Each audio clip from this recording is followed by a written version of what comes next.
ইবলিসকে যখন আল্লাহ তাআলার রহমত থেকে বের করে দেয়া হলো, তখনও সে আল্লাহর রহমত থেকে নিরাশ হয়নি। তখনও সে দোয়া করতে ভুলেনি। কি দোয়া করেছিল? বলেছিল, আল্লাহ আমাকে কিয়ামত পর্যন্ত হায়াত দিন। আল্লাহ তাআলা বলেন, যাও, দিয়ে দিলাম। আমাকে ওদের রোগের এসে চলার ক্ষমতা দিয়ে দিন। আল্লাহ তাআলা বলেন, যাও, দিয়ে দিলাম।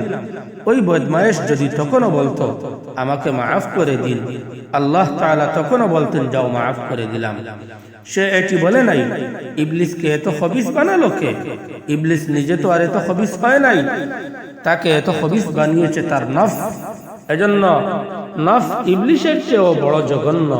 আল্লাহ তাআলা বলেন, ইন্না কাইদাশ শাইতান কানা যায়ীফা। ইবলিসের ষড়যন্ত্র বড় দুর্বল, কিন্তু নফসের ষড়যন্ত্র, আল্লাহ তাআলা বলেন, ইন্নান নাফসা লাম্মারাতুন বিসসু। নফসের ষড়যন্ত্র এটি আম্মারা, মন্দ কাজের প্রতি প্ররোচনা করাই তার ধর্ম। আর শয়তানের চক্রান্ত যায়ীফ, দুর্বল। সারা দুনিয়ার সব শয়তান মিলে যা পারে, এক মুমিনের নফস তার চেয়ে জঘন্য।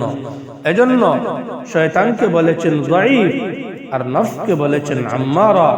এবার আরেকটি নারীর ষড়যন্ত্রকে বলেছেন, ইন্না কাইদাকুন্না আযীম।